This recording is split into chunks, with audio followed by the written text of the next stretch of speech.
The next day Duncan returned home, and so did the hot weather. "Did you have to bring the heat with you, Duncan?" teased Sir Handel. Duncan let off steam crossly. "Don't burst the safety valve about it," added Sir Handel. Rusty, the narrow-gauge diesel's primary job is to carry workmen along the line to repair track and remove obstructions along the line. One morning, Rusty wasn't feeling well. His engine had overheated. "We can't repair it until it is cool, and that will possibly be a while," said his driver. Rusty's driver informed Mr. Hugh, and Mr. Hugh informed the thin controller. "We will need another engine to take the works train while Rusty is being repaired," Mr. Hugh informed the thin controller, who was looking through an engine roster. "Sir Handel has no trains today. He could take the workmen," said the thin controller. Sir Handel was not impressed when his driver informed him of the thin controller's decision. "I was looking forward to a nice long rest, and now I spend my day slaving away under a hot sun," pouted Sir Handel. "Why couldn't Richard, the perfect engine, do it? He's only a common engine after," he went on crossly.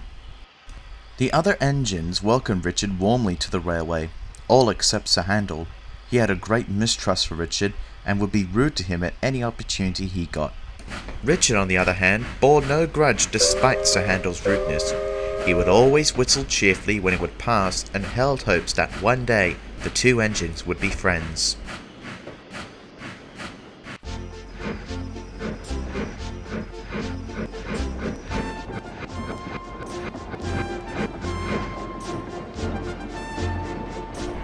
It was a very hot day. Sections of grass were turning from green to a dry brown. Today the workmen were to cut the dead grass from the line side and load it into the trucks to be taken away to be disposed of.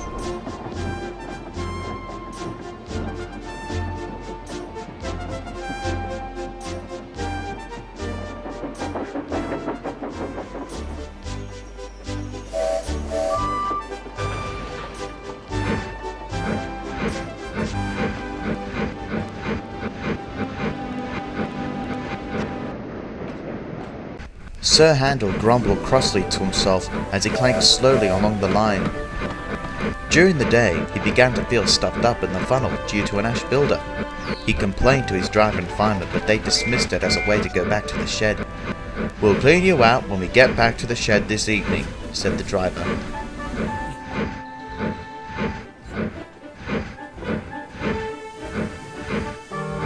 Sir Handel soon reached the countryside. There were a large section of brown grass along the line. Suddenly, a flow of sparks and ash shot from Sir Handel's funnel and landed on the line side, but no one had noticed.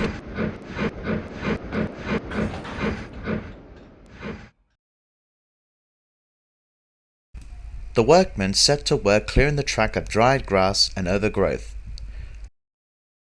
The driver leaned out of the cab and seen a small fire build up alongside the line. "Fire!" he yelled. Luckily, a small cottage was nearby.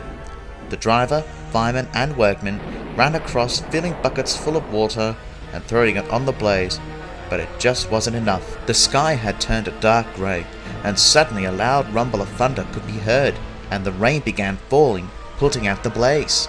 "We cannot risk Sir Handel going the rest of the way alone while the ash build-up is in his funnel," said Mr. Hugh. "I'll telephone for another engine to help us home." Mr. Hugh went up the line to the next signal box. Once there, he phoned the yard to see if there were any spare engines available. "Richard's the only spare engine, sir," said the yard manager. "I will send him up there at once." Sir Handel stood feeling sorry for himself. Just then he heard a whistle, and from the distance, a small blue engine appeared.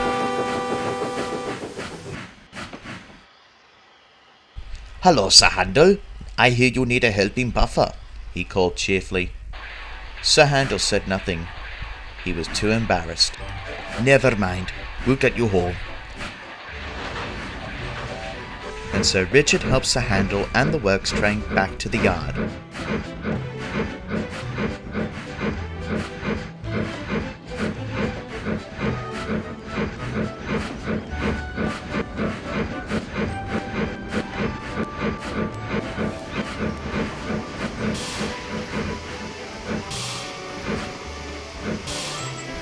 Once there, the crew set to work cleaning out Sir Handel's firebox funnel and tubes.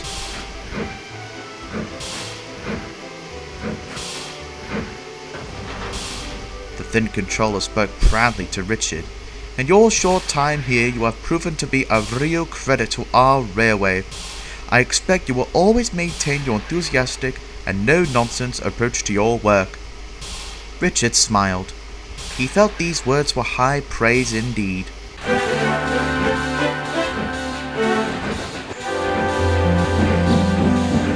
That night, Sir Handel spoke quietly to Richard. "Thank you for getting us home. I'm sorry I've been so conceited towards you. Could you find it in your smoke box to forgive a foolish engine?" Richard was happy to agree. "Why, yes, Sir Handel.